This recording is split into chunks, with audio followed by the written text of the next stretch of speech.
The hope I have when I start to plant seeds and I know that they're gonna sprout in my garden is so exciting. And then that moment when you come outside and you realize that everything has been eaten, all those little baby sprouts are gone.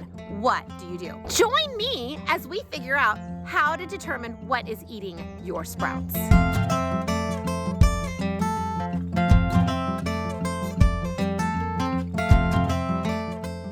In order to find out what is really eating my little sprouts, the first line of attack was putting red pepper flakes. This should deter any pests that have a sensitivity to smells and things.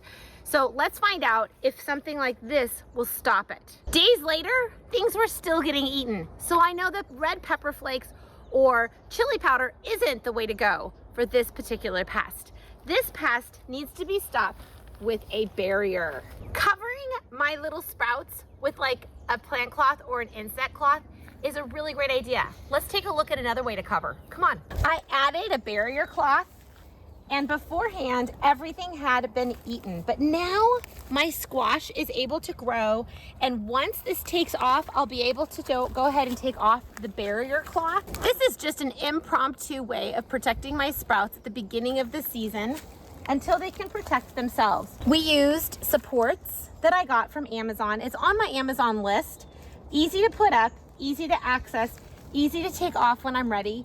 And I just had some different clips. Everything was getting eaten that I planted until I added this wonderful $1.50 buy from the Dollar Tree to protect. And this has protected anything else from eating any of my little babies.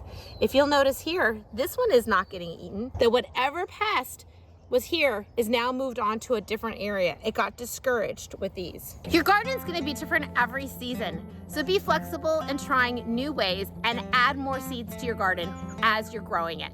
Don't give up.